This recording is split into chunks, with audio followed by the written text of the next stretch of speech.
નમસ્કાર। જાફરાબાદ મામલતદાર કચેરી ખાતે ગૌ સન્માન અભિયાન અંતર્ગત વિવિધ સંસ્થાઓ દ્વારા સંયુક્ત રીતે આવેદનપત્ર રજૂ કરવામાં આવ્યું।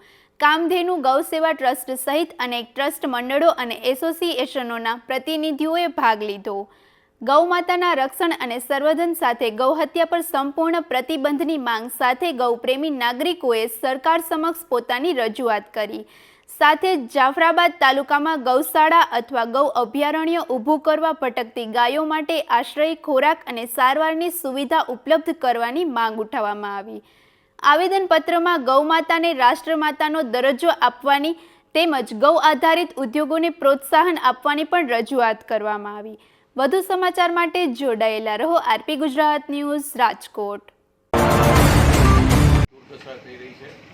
ગૌમાતા અને ગૌવંશ એમને પોતાને પેટનું ગુજરાન કરવા માટે વારંવાર બધી જગ્યાએ ભટકવું પડે છે।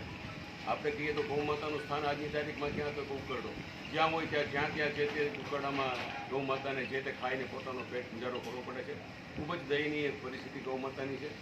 એના સંદર્ભમાં આખું રાષ્ટ્રવ્યાપી એક ગૌ સેવા અભિયાન, ગૌ સન્માન અભિયાન જે કરેલું છે તે એમને ગૌ સેવા અભિયાનનું જે આયોજન કરેલું છે એની અંતર્ગત આપણે જાફરાબાદ તાલુકામાંથી કામધેનુ ગૌશાળા ટ્રસ્ટ અને સમગ્ર જાફરાબાદની વૈશ્વિક સંસ્થાઓના નેજા હેઠળ કામધેનુ સેવા ટ્રસ્ટના નેજા હેઠળ આ બધી સેવાઓએ આ જે આવેદનપત્ર એનાયત કરેલું છે।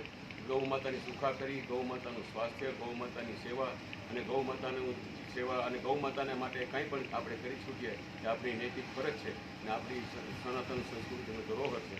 તો એને આપણે સૌએ સાથ આપવો જોઈએ અને એના માટે અમે સરકારશ્રીને વિનંતી કરવા માટે આવેદનપત્ર આપવા માટે આવેલા છીએ।